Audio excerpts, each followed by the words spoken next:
Referred to as racing perfection by fans and racers alike, the Richmond International Raceway opened back in 1953. This weekend, NASCAR competes on this track for the 106th time.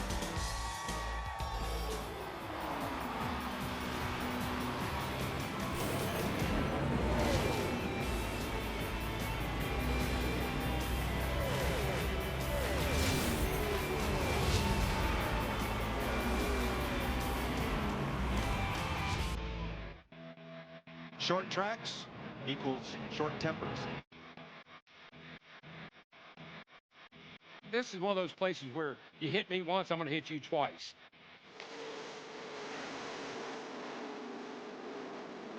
Payback time.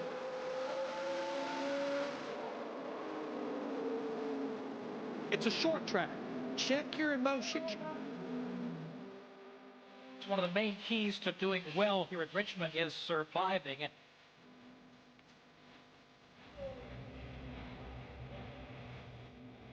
Trackside live at the Richmond International Raceway. Any track Hosting over 100 events, way up on the enjoyment factor as far as we are concerned. Knowledgeable, hardcore race fans here.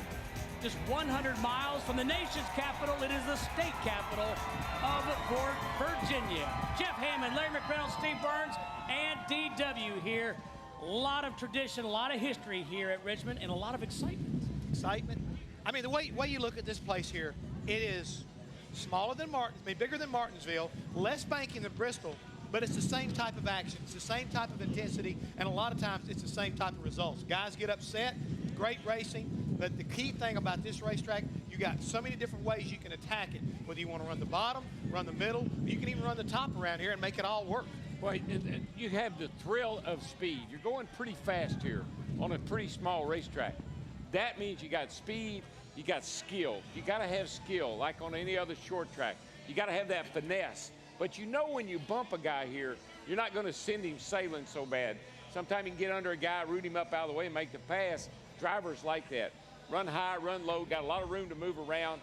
And like I said, it's fast enough to kind of get you up, get your adrenaline flowing just a little bit. Well, we only have 3 short tracks left on our schedule. We have Bristol, we have Martinsville, we have here. And we love going to Bristol. We love going to Martinsville. But Darrell has said this. This is the perfect size racetrack. It's small enough, we still call it a short track, but it's big enough to be able to race 43 cars. Jeff talked about the banking. The 14 degrees of banking is absolutely perfect. It's not progressive banking, but 14 degrees at this size racetrack, it's the reason we have 2 up to 3 grooves of racing. And in addition to that, we'll see over 100,000 fans here. Oh, yeah. 100,000 fans! And they're right here! Steve, it's not just fans, it's screaming fans. It's those fanatical fans. Knowledgeable, hardcore fans. You got it. Time to open up the old Shell garage. And guys, so much happened at Talladega. Everybody's talking about Carl Edwards' wild ride, but Keselowski goes to victory lane. Well, you know, both days, I mean, Saturday was, look at David Reagan. Yeah. He's 100 yards from the finish line, he's running 5th, and he wins the race. Yep. 100 yards from the finish line, Carl Edwards is going to win the race, except he forgot one thing, that there was another car right behind him, and when he moved up a little bit, that other car never wiggled, never moved. And, of course, we know what happened after that. And Ryan Newman, for heaven's sake. He's the one that really took a hard But you know lick. what? Like, both days, Ryan Newman was leading, coming to get the checkered flag. That's true. And both days, he didn't win. So that's the thing about Talladega that makes it so unpredictable. It's an amazing racetrack, isn't it? It always is. And you know what? All the fans and all these folks out here, I looked at every poll. They said, do you want NASCAR to change the car? No. Do you want NASCAR to tear up the track and build another, redo it? They said no. They said, do you like the way racing is at Talladega? And they said, which is my verdict is in. And who are we trying to please? We're trying to please these people. Exactly. Well, and that's my point exactly. And you know, we can never stop working on the safety of our drivers and the safety of the crews. And we absolutely can never quit working on the safety of our fans. That's number one. But yeah, I listened to all the talk radio shows. I read all the blogs. I heard all this stuff Monday, Tuesday, Wednesday. Take the banking down. Get rid of the restrictor plates. Don't fix what isn't broke. Fix some of the other racetracks. We're in show business, and that was a show. Don't mess with that racetrack. And Steve, one other thing right quick. You know, we're talking so much about the track and all the excitement and everything. Let's tip our hats to our winner, Brad Keselowski. Outstanding job by that young man. Showed a lot of class getting out of that race car and answering questions, I think, in a very positive manner. But also, let's not forget Carl Edwards, who said, look, I made a mistake. That kid did nothing wrong. And it is what it is. I mean, I really have got a ton of respect for both those guys after last weekend. Yeah, Carl hit the wall so hard he thought he was Ricky Bobby. Well, and 57 lead changes, and that was only at the start-finish line. We have no idea how many lead changes there was all the way around the racetrack. I'm not so sure everybody in the field didn't lead at least one lap. That's more lead changes than a lot of open wheel series will have the entire season. Careful, we had now, it right there. Careful. I had 13 cars on pit road. I went, I better walk down and do Biffle. Nope, I better go back and get Kurt Busch. Nope, I better go back here and get Casey Mears. All right, time for the Advanced Auto Parts. Who's on trackside tonight? How about Brian Vickers? How about Sam Hornish Jr. and 2004 Sprint Cup Series champ Kurt Busch? Stay with us here on Speed. Trackside is presented by new Shell Nitrogen and Rich Gasolines. Brought to you in part by the new Kentucky Grilled Chicken. Taste the unfried side of KFC. And by True Value, the tools, products, and expert advice for all your project needs. True Value. Start right. Start here.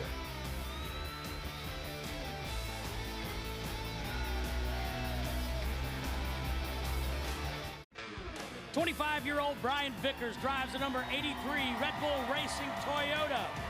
He's already been to victory lane once in his Sprint Cup Series career and is a 2003 NASCAR Nationwide Series champion.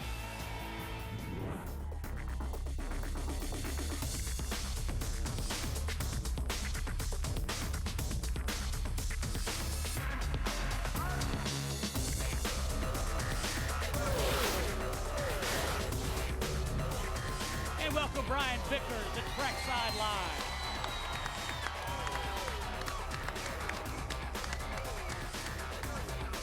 There you are, my man. Good to see you. Boy, you look sharp. I like those Red Bull outfits. Yeah, that's not bad. Those guys know how to dress out, don't they? The Yankee stripes? Oh, yeah. Yeah, Do I like what? that. Yeah, the New York Yankees. Oh, pinstripes. Yeah, the pinstripes. Yeah, It's- that's right. You got to yeah. confuse the catcher. Is You that- know what I mean? Yeah, you're a big Yankees fan. You enjoy going Yeah, watching yeah. the ball games, right? Yeah, I do. I haven't been in the new stadium yet. I'm going next week Yeah. for the Sox game. I'm pumped. Yeah, you're probably one of the very few people here at the racetrack today that can afford a ticket to go to Yankee Stadium. Yeah, Yeah, well, they're that's pretty well. expensive right now. Honestly, I probably wouldn't buy one. I got a friend that gave me some. You're sitting beside the right guy then. Yeah. Introduce me to your friend. Yeah, will I you? will. Hey, man, you run good here. In 2004, I think it was, you won the pole here. Yeah. And how are you running today? Were you pretty good in practice? Well, we were trying some new stuff. I mean, as you know, we can't test anymore, so testing is Friday. And, you know, it was funny. Like, the first lap on the racetrack, we felt pretty good about it. And then it did not go the direction we wanted it to go. I mean, we were not happy with the car, but we made a bunch of changes. And by the end of practice, we ended up third. I mean, we were actually really happy with the car there at the end.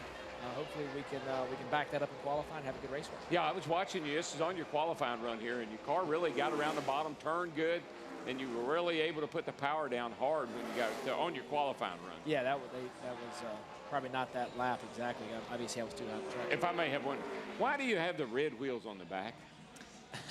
Only for the race, though, right? Yeah, only for the race because it usually, I mean, because you're swapping wheels so much in practice, it just doesn't make sense to do it. But in the race, we put them on the back because when we first started, we didn't have them back there, and Dietrich wanted the Red Bull on the back to be complete, and he wanted the red wheels back there. But it all has to do. I mean, you know, if they showed a picture of the car. So it's cosmetic. I mean, it's to make it look complete. And that came right from the boss. From the boss himself. He wanted those red wheels on there. So when the boss says put red wheels on, you put red wheels on. Red wheels on. Brian, we're a quarter of the way through this 2009 season, and you know, as racers, you guys are always looking ahead. Are we getting better? Where are you and Ryan Pemberton in that 83 team? Where are you in terms of your progress? I think we're definitely getting better. You know, we're making improvements every week. We made a huge gain, I think, this offseason. We've really run well. I mean, we've run a lot better than the performance have showed. You know, there at the beginning of the season, we were having a lot of engine problems. I mean, we were blowing up every week, sitting on poles, having to start last. And, you know, as you know, I mean, that hurt. I mean, that's, you know, sitting on the pole and you have to start last, it's a lot of track position to make up through a race. And we finally, you know, Toyota finally got a handle on that. And then we started, you know, then we had a few issues on pit road. We should have won Atlanta. We came in second, you know, running the leader down and came out seventh and, you know, lost a shot at that one. And, you know, Martinsville ran top 10 all day, probably had a top 5 finish, you know, there at the end, had a great car. Come down pit road. NASCAR thought they saw oil, held us for 3 laps looking for it to realize it wasn't an issue and then let us go. Unfortunately, they didn't give us 3 laps back. But, you know, I mean, we've had some really good race cars and unfortunately just don't have all the finishes to show it. Brian, this is going to kind of follow up on what Steve was talking about. This is your 6th full season in Sprint Cup. You spent 3 years over there at Hendrick Motorsports. You had the win at Talladega in 2006. Now, this is your 3rd year at Red Bull, and I know I'm preaching to the choir, but it's time for really something to start blossoming here, I think, with being this 6th year. Yeah, absolutely. And, you know, this, you know, there comes a time when you got to perform. And, you know, we, you know, in my opinion, you know, I'd like to say we should have had at least 1 win this year. We Atlanta, I think, was yours if the caution doesn't come out. Yeah, I really felt that way. You never know, you know, until it really comes down to it. But, you know, I thought closing right here, man, and yeah, you're coming in a hurry. Man, we had a great car. Ryan did a great job. We were coming on strong there. We should have had a win. So, you know, we've got, this is the 3rd year for Red Bull. We knew the first year was going to be a struggle. It was probably more of a struggle than we realized it was going to be. The 2nd year was really good. We had some really good runs, set on a pole, but we kept beating ourselves and we didn't finish it. This year, we've had some good runs where we did finish, but we've had some good runs where we didn't finish it because we beat ourselves again. So we've just got to get over that hurdle. Yeah. We've got fast cars. I believe once y'all win a race, it's going to be on from there. I hope so. Hey, more with Brian Vickers coming up. Want to remind you, too, that All-Star Week quickly approaching at Lowe's Motor Speedway, and part of it is the Pennzoil Victory Challenge. DW is all in. I'm going to play, boys. I'm going to play. Welcome aboard. Shamed him into it. I'm going to smoke it. Hope you bring your S game. Part of a special edition of NASCAR Race Day. Hey, to locate campgrounds near the Darlington Raceway, visit GoRVing.com. You'll find virtual RV tours, a free DVD offer, an RV dealer, and rental locations in your area. More with Brian Vickers right after this. Unthink what you have thought about KFC. New Kentucky Grilled is here, marinated and grilled to perfection for that 5-star fall-off-the-bone taste. Taste the unfried side of KFC. Trackside Live, back at the Richmond International Raceway. Great fans outside here, spending time with Brian Vickers. Brian, the key thing for me is that you drive for Red Bull. And Red Bull, I mean, I've watched some of their advertisements. I mean, they do some pretty wild things. It seems like they've got the right driver to be working for them right now, because what I've been able to read and watch about you, you know, you play golf, but you also, you like to cowboy, you know, you like to shoot guns, you like to skydive, you like to scuba dive. I bet he never wore an outfit like you did in Texas. I bet he didn't either. I haven't seen his outfit, but if he did, I wouldn't be sitting by him. I can tell you that. I ran over to Hammond and I said, you know, you're kind of scary up close. So was Doc Holliday and Wyatt Earp, but you didn't mess with them. They wasn't doing a TV show either. Yeah, but the thing is, I mean, here you Look go. at this. See what we mean? I mean, I had to sit by that. well, I tell you that I've got the hat and I've got the cow. I love cowboy boots. I wear those all the You time. ain't I got love that to ride look, horses. I don't have that tie. That's Well, I mean, I'll be glad to let you borrow it. You'll let me borrow it? Yeah, I'll All let you borrow it. But the thing is, I mean, do you get a chance to do a lot of things with those different, because they got the aerobatic team. I mean, what all do you do with that company? It's a great point. You know, it is a perfect fit, really. I mean, there's a lot of guys in our sport that. I mean, Darrell wouldn't fit doing that. I promise you. You know. It's perfect. I mean, Red Bull only wants you to be yourself. But yeah, they've loved me to jump out of airplanes. But I can assure you that if you're not comfortable jumping out of airplanes, they're not going to ask you to. Yeah. You know, AJ. That's good to know. Yeah, I mean, there's athletes. They have over 600 athletes worldwide. There's athletes they have that don't like to do that stuff, and they're not going to ask them to. But it's a perfect fit because I love doing that stuff. I love riding horses. I love skydiving, scuba diving. You know, you name it. Flying in stunt planes. You know, learn how to kayak. You know, Taya Berman taught me how to kayak. The stunt plane, that was incredible. That was unbelievable. My favorite is Scott. Definitely unbelievable. I mean, look at it. This plane's completely out of control. I don't know why anybody would even think about doing it. I tell you, the biggest one. Oh, yeah, upside down in a helicopter. He let me fly it for a good bit of You time. can't fly a helicopter upside down. Oh, really? Watch this. I didn't know you could do that. You just learned something, big boy. Learned something new. And that was over the Alps. That was over the Swiss Alps. It was beautiful that day. But that was over Yeah, in it was Europe. beautiful. And he let me fly. I'd never be able to say it. I'd be throwing up. That was over the Swiss Alps, by the way. You know, the hard in that plane, the crazy thing was we were flying upside down one time. I mean, I felt like I could reach out and touch the ground. Upside down, we're going for this mountain, right? Upside down. And I'm like, this is not gonna be good. You know, you're used to pulling up to go up a mountain, but then all of a sudden he pushes forward, and we're pulling like 8 G's on the belts. That was painful. You know, going up the mountain, he's skimming the rocks with the roof of the plane, not the bottom. And you were in there? Yeah. But the skydiving's my favorite. I'm hooked. I'm telling you, I'm hooked. I'm going with him. Yeah, we're going to set it up. We're going to set it up. I just don't feel good about any of this. We're going to invite Larry. Larry, you and Steve can go. I know Daryl won't. I know. I'll stand on the ground and watch. Daryl, I don't have a good feeling about this. I'll stand on the ground and watch. I'll tell you, you're a lot safer under that parachute than you are driving a car down the street out here. That's good to know, except if it doesn't open, and then you've got a problem. You have a backup. That's what the backup Yeah, well, those things don't work every time either. Then you're a flat Stanley. Yeah, right. Brian, thanks a lot, man. We appreciate your time. Absolutely. Thank you. All right. Right now, we need to go backstage. Rutledge, what is shaking and baking? Thanks, Steve. I'm back here with Sam Hornish Jr. Now, Sam, you've been on Trackside before, but you know these boys, they're a little different over here. Clearly, they had some fun with Brian. You know, normally this show, we basically talk about the same stuff. The Swiss Alps, inverted plane maneuvers. So I feel like you're going to be well-versed there. I mean, are you ready? I think so. I'm not really sure, though, man. After all the problems I had with my stomach last week, I don't think I want to even think about being in planes or jumping out of them. That's okay. That's why DW is here normally. Now, whatever you do, I know you're going to take those to the fans. Don't give those to DW. Don't give them to No, he's going to try to one a take little bit ago, but I knew he would. Stay tuned. More Sam Hornish Jr. coming up. Trackside is brought to you in part by Wrangler, proud sponsor of Dale Earnhardt Jr. Wrangler, real, comfortable jeans. The NASCAR Sprint All-Star Race coming up May 16th from Lowe's Motor Speedway, and it's on speed, the most spectacular all-star event in all of sports for an unbelievable low price. Tickets starting at just $25. Call 1-800-455-FANS or buy online at lowesmotorspeedway.com. Time now for our Inside Sprint Cup Mobile feature. This week we take a listen into the radio chatter from a wild one at Talladega. Radio check 1 2. 10-4, got you. Check 1 2. I got you there. You got me okay? Got a copy. 10-4. For the 80th time here at Talladega, green flag goes in the air and we are underway. Watch over this 13. He races in other countries. He's not supposed to be here. He's clueless. Contact! Jeff Gordon is around and into the outside wall. This is a mess in turn number 4. They're still crashing and colliding. Casey, all right, bud? Yeah, done for now. I don't know.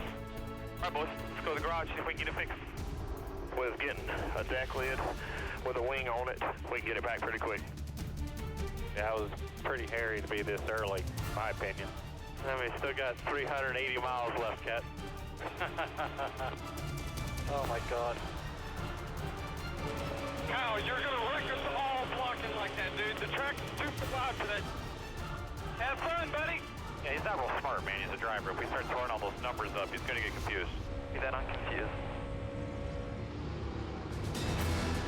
You talking to Ryan Steele over here. You want to try to push him to figure out off 4 again? Yeah, same thing. If he'll let me push him away from everybody. Head 4. I just told him. Told him we'll push as long as we don't get too far out. No, TJ, I want to get too far out. I don't want him holding me up and keeping the pack up my ass. All right. He's going to deal, stand right next to his guy and stay off the radio. Looking inside. Contact here in the triangle. Edwards goes up in the air. What's happening? Can't see him. Spin it. Stay straight. Hope he's okay. That was huge. And Brad Keselowski scores the victory here at Talladega Super Speedway. Holy cow, did I really just win this race? You're damn right you did. I don't know what to say, guys. Can you believe it? From Talladega to Richmond, please join us now in welcoming the driver of the number 77 Penske Racing Dodge, Sam Hornish Jr.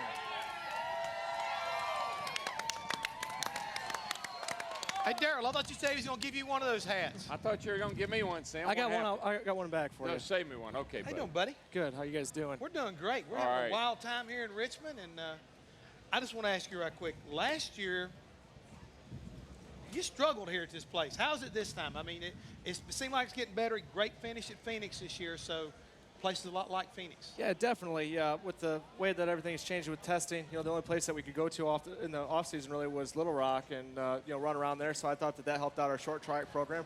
Plus, I just have an opportunity now to feel more comfortable. I feel like the team's giving me better cars, and I can go out there and learn. We spent most of Bristol and Martinsville just me doing different things with my feet, trying to figure out what works for me and what could get the car around, and it paid off at Phoenix, and I feel a lot better than I did here in the fall last year. So, we were, I think, 42nd fastest in both sessions last time. So I'm real happy with our improvements that we made over the offseason. Sam, obviously Roger Penske has shown a great deal of patience with you getting comfortable in these cars. How tempting was it back there when this season started to go jump back in that Indy car and go back to racing those things? Did you have a second It wasn't tempting at all because it didn't cross any of our minds. It was all about how do we make the 77 car better. We built this team from basically, it was me and Mobile One as far as those are the two pieces of the puzzle that were put together and we were running at Penske Racing. And ever since that, it's been new pieces of the puzzle, switching things around, trying to find the right people, get all the guys. As an overall, the 77 car is probably the youngest team on pit road. I'm the fourth oldest guy on the team at 29 years old. So, it's kind of, everybody's younger than me, and kind of gives me an opportunity to try to be a little bit of a leader, but I'm still a new guy as far as stock car racing goes. So it's been a lot of fun, but it's been hard work as well. Sam, we talk about technology and the tricks set up and wind tunnels and all that kind of thing, but I think one of the most overlooked elements or aspects key to a driver's success is confidence. You obviously won 3 Indianapolis 500s, won the championship over there. Are you starting to feel that way here? Do you feel it coming? I feel a little bit more confident every time I go out there, and as you get those better finishes, I felt that at the beginning of the season that we were going to have a big year, and we went to, I think, 4 out of the first 5 races and felt like we ought to have top 20 cars here, and we're running in the top 20, and something happened, whether, I made a mistake, we had a flat tire, car overheated or what. So just as we kind of kept looking, we've got speed on our side. We know that we're fast enough to go out there and run good. We just need to get a little bit of that luck and a little bit of the consistency. And, we definitely don't feel like we've had a lot of the finishes this year that we should have had, but I feel a lot better. I don't feel like I've been given any finishes. I know that we just, have to go out there, make sure that we make it to the end of these races and give ourselves an opportunity to finish as well as we've been running. I'm really happy with how well that the team has turned around, and my confidence level is kind of through the roof right now just because I feel like it, but I still know that there's a lot left for me to learn. When we come back, DW's going to join Sam over at the Lazy Boy Lounge. Larry's going to do it. Oh, excuse me, Larry McReynolds will join Sam. Yeah. I had my turn last week. Remember, you can't be in the Lazy Boy every week. They won't allow it. I volunteered. We are so fortunate and privileged and blessed to do the jobs that we do. We love this sport, and we love talking about it. And, folks, this week we came to Richmond with a heavy heart because we lost a friend, a colleague. David Poole has been writing for the Charlotte Observer and That'sRacing.com for the past 13 years. He also joined us here on Speed as a panelist on Pitbull. Passed away this week. He was a true gentleman and a very strong advocate for the sport. Survived by his wife Katie and 3 kids. David Poole was 50 years old.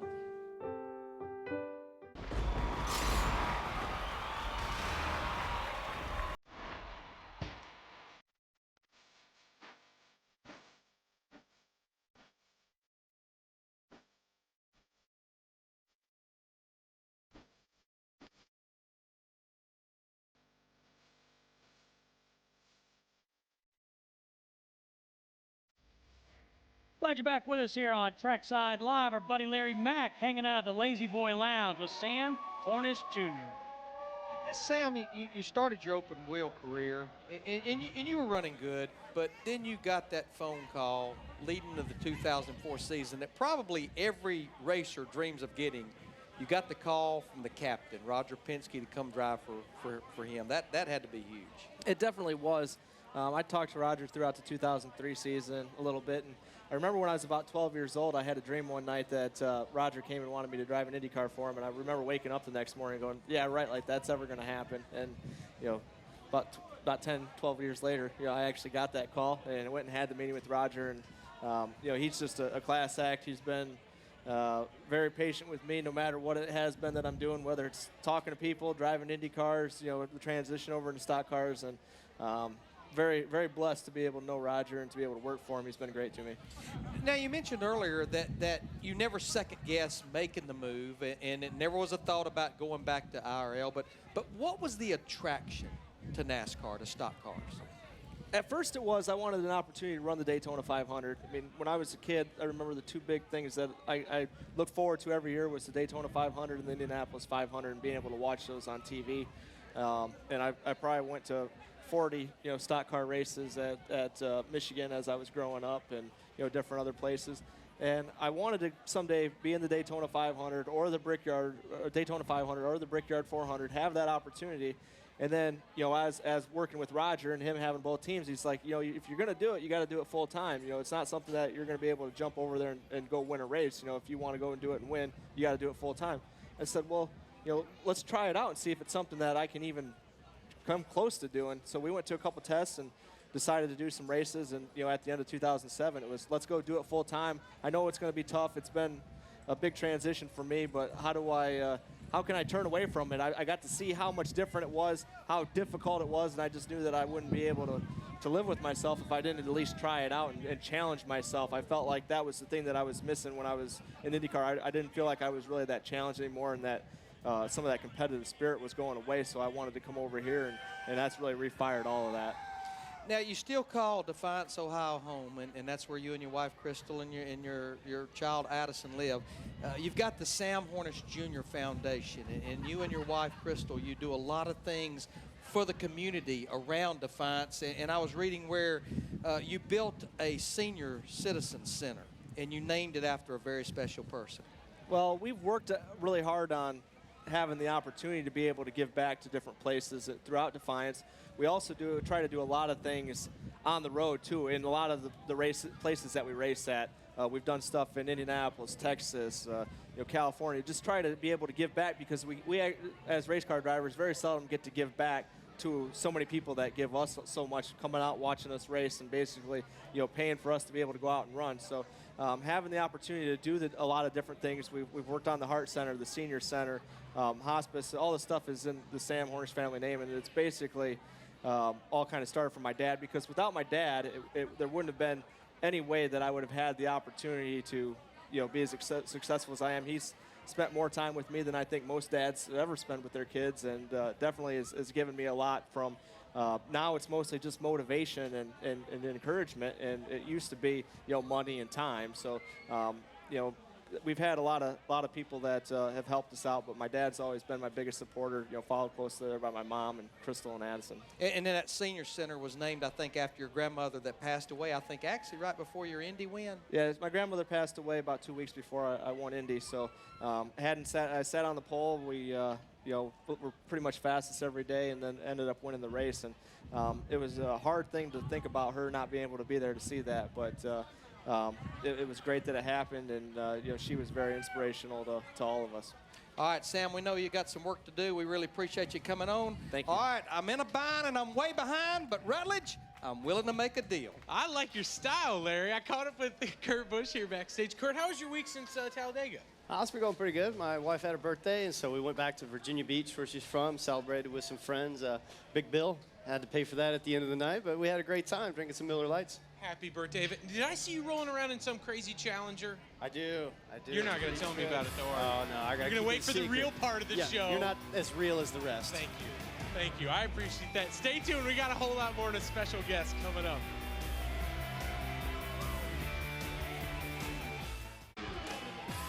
Kurt Busch has been to victory lane already 19 times. He is the 2004 NASCAR Sprint Cup Series champion.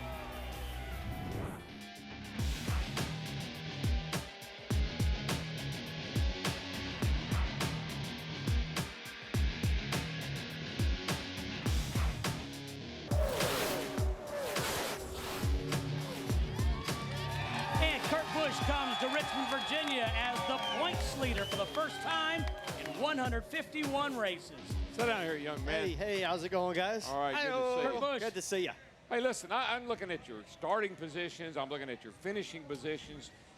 This doesn't look like the same car or the same driver that we've seen the last year or so. What's lit a fire under you guys over there at Penske? Man, we've worked hard to get to this point. I felt like we've had to work on each area of the team, whether it's aerodynamics, motors, pit stops, communication between me and Pat. And we hired one guy, Dave Winston, this offseason, moved a couple guys around, and then boom, just some good luck has happened to us as well. Communication. We were listening in at Martinsville. I'll give you a little advice. I wouldn't call the captain dude anymore if I were you. Martinsville is probably my least favorite track. And he's telling me, keep digging, you're doing fine. I'm like, man, we are fading like a bad shirt in the wash right now. So I was just trying to tell him, hey, we're not as good as you think we are, but hey, we got to sort it out. From then, where were we finished? 8th, 3rd, and 6th. Yeah, you did great. It's not bad. Kurt, I want to follow up on what Darrell said. You sat on this show here towards the end of last year, and you said, we are a science experiment. You said, we're already preparing for 2009. And I think, and I've heard you say, we had to take a very honest look at every single component of our program, including you. Yeah, we have. I feel like last year when the chase started, we weren't part of it. Hey, let's just throw everything we can at this car and at our program and see what we can do. And that's when we jumped into the new R6 engine. And then we've done some research and development on it. And we took a DNF at Texas, but we've fixed things since then. Tried some Wazoo setups, and some were really good, some were really bad. But it seems like just the same tracks, like Martinsville, that we keep coming back up that we're not getting any better on. But overall, we polished up a few areas of the team and some nice top 10s we've produced so far this year. Comes to Richmond leading the points. More with Kurt Busch coming up. Meanwhile, as the action at the track continues this weekend at Richmond, another competition is heating up. The Prilosec OTC Barbecue Shootout Series kicks off with our own Rutledge Wood to give us a taste of what's in store all weekend. Here in Richmond at the speed stage, if you look right next door, what should be here but the Prilosec OTC Barbecue Shootout Series set. So here, I'm going to have a little of this and show you around. Come on. Hi. Hi. Hi. Sample me. Thank you. Sauce it up, Leanne. Come along. How's your barbecue? Thank you. I don't need a spoon. It's so good. There's just barbecue, and then there's more barbecue, and then there's more barbecue. Hey, guys. Let's go.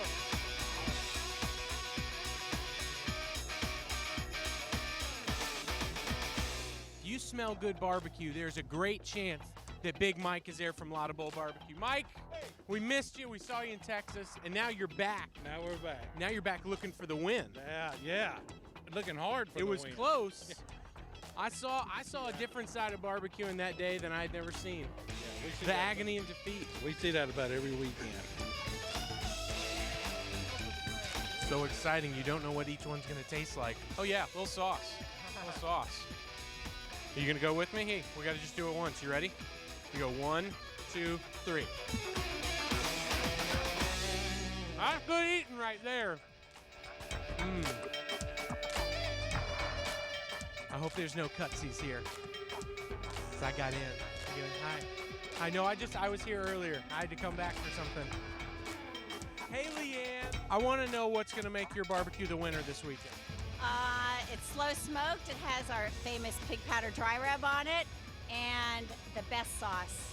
So a real favorite this weekend is probably Tuffy Stone, who is a Richmond native. Now, Tuffy, how do you think the competition's going to turn out?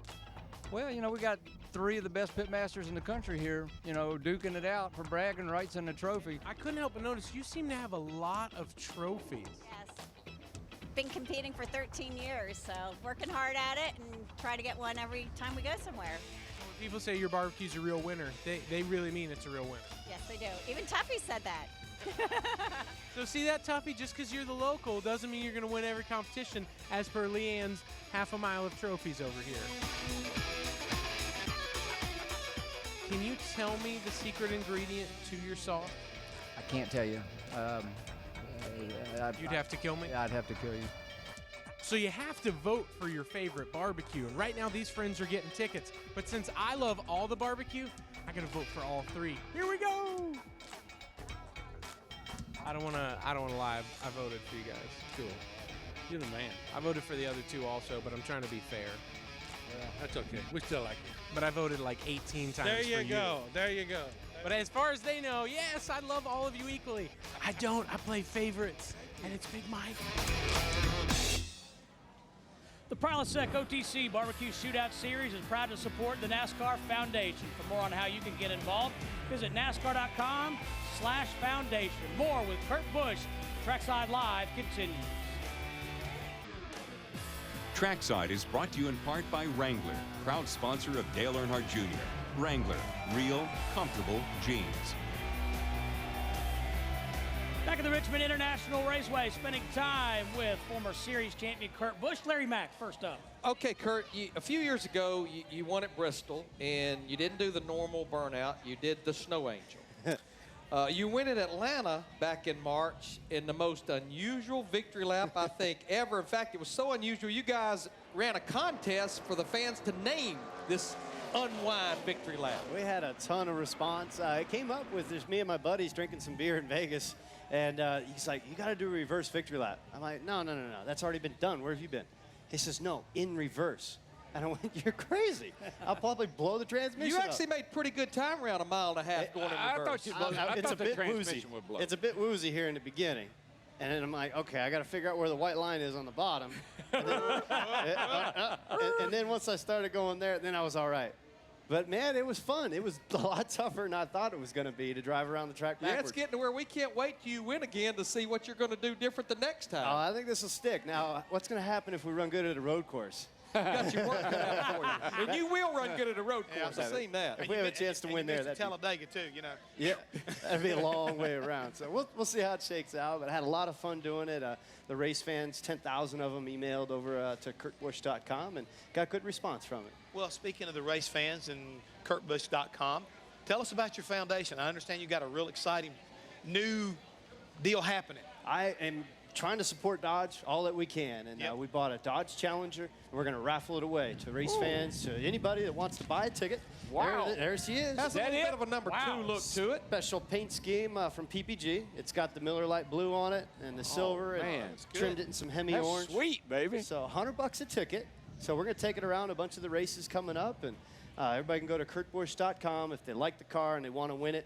It's a free car. Hey, Daryl will take 4. Yeah. And put his name, Steve's name, Larry's name, and my name on it. And I think one of the real buy all their tickets. One of the real beneficiaries is the Victory Junction Gang Camp, but in particular the Kurt Busch Superdome, which is an indoor climate-controlled facility that you and Eva built up there for those guys. Yeah, still near and dear to our hearts is the Victory Junction Gang Camp, even though we don't see Kyle Petty around as much. Still doing a lot of things with the camp and for the Kurt Busch Superdome. So all proceeds go towards that effort up there. So we're doing 5,000 tickets, so 1 in 5,000 chance. Great job. Everybody sign up right there. Not only help Victory Junction Gang out, but, hey, show support for Dodge. That's right. We want to get Dodge as much exposure as we can out of this the next few weeks. And everybody wanted me to do a burnout on my way in. I'm like, what? This isn't my car, really. Take care of that baby. Take care of it. So it's the SRT8 model. Can't forget that. It's fully loaded. I like it. So go to kurtbusch.com to see how you can participate in that. Kurt, thank you very much, man. We appreciate it. You're having a tremendous season. We appreciate it. Hold on that point lead, buddy. Hey, it's time now for another racing question from Ask.com, the official search engine of NASCAR. Clint Boyer won from which starting position in the May 2008 Cup race? If you want the answer now, go to Ask.com, the official search engine of NASCAR. Trackside is presented by new Shell Nitrogen and Rich Gasolines. Brought to you in part by Prilosec OTC. Blocked to burn all day and all night. And by the new Kentucky Grilled Chicken. Taste the unfried side of KFC.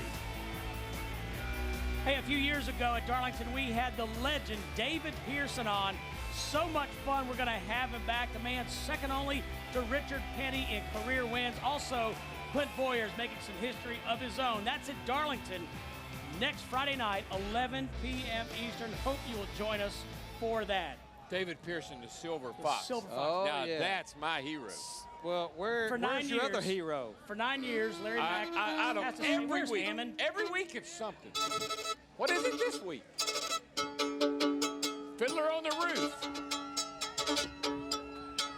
What are you doing down there, Hammond? Hey, man, did you not hear that our hero Charlie Daniels is going to be in Richmond? Yeah. So what are you doing auditioning? What are you Man, doing? I've always wanted to learn how to play Devil Went Down to Georgia, and I thought maybe I'd surprise him, and I was working on it a little bit, you know, just trying to... Oh! Charlie, get that out of his hand, will you? Hey, hero! Don't give up your toolbox, okay? Hey, I'm trying, but, you know, the only thing I've been able to do is bust a few hairs on the boat. Well, I do a lot of that, too. Do you? Yeah. Can you kind of straighten me out, just kind of Let's see. show these folks what I'm missing? There you go, Fiddler on the Roof. Oh, yeah! That's the devil right there, guys. Come on in up and take a chair right there, my friend. CDB, how are you, buddy? What's up, man? How you Pleasure doing? to meet you. Charlie? Here, Good to see you, Daryl. buddy. You All try. right. I'd play it like this. Oh, me. Grandpa Jones. Well, Charlie, just we one know you favor, got a do this. busy schedule. What brings you to Richmond? A little short track racing. Just about 10 minutes from now, right over stage over there, we're gonna put on a show for you.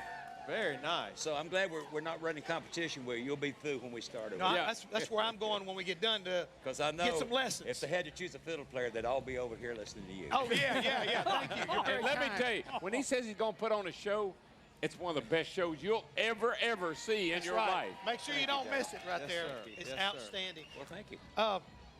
What you been doing? I understand you've been entertaining our troops. Yeah, we just got back from Iraq about 10 days ago, something Yeah. like that. Thank you.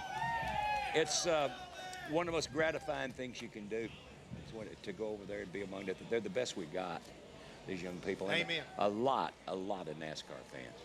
Many NASCAR fans over there. Charlie, you've been, I can use confidently the word legend. You've been involved in the music business, the industry, so long. How long has it been? I actually am in my 51st year as a full professional. Of course, I played weekends and, things like that before, but I left home in 1958 in Wilmington, North Carolina, and done nothing but something to do with the music business ever since then. Wow. Charlie, you're such a patriot guy, and you do a lot for our troops, and you have strong beliefs, and that's why I love your music, but I love the things you stand for as well. You've done a lot for our country, and you've been outspoken, and I just want to tell you how much I appreciate that as a fellow American citizen. Thank you, Darryl. I appreciate that. Thank you. I have been so blessed over the period of the last 50 years to be able to make a living, and God has blessed me to make a living in the business I love. And I love what I do. I love what I'm going to do over here in a few minutes. I love getting back on the bus and going somewhere else and doing it in Huntsville tomorrow night or wherever we're going, It's just if you love what you're doing, it's a great way to make a living. And since you love playing fiddle so good, maybe next year you can come out with me, okay? Hey, we got it. You got a deal. Charlie, you were officially inducted into the Grand Ole Opry last year, Yes. 2008. But the way you got the invitation in November of 2007 had to be so overwhelming. It was very unique. We were doing a show in Nashville. It's a charity show we do every year called Christmas for Kids. And had just finished my second song, and somebody said, "Hold it." And I went, "Well, what's going on? Nobody stops my show." And here come Martina McBride, and she walked out with an envelope, and she opened it up, and she said, "You have been invited to become a member of the Grand Ole Opry." Man. That is awesome. And you could have knocked me over with a feather, because we had played the Opry many times, but never been invited to be an official part of it. And it was all, people said, "How do you feel?" All the good adjectives you can possibly put to it is exactly how I felt. Yeah. Awesome. And I enjoy you guys. By the way, I watch you. Well, we appreciate Well, that. especially in the daytime. Sometimes y'all pull this night stuff, and I'm working the same time you are. Charlie, a privilege to have you here, and Thank you I for know the coming by. fans are all jacked up to hear you play. Thanks so much. Thanks to Lipton and everything like it for letting you come over here. All right. All right.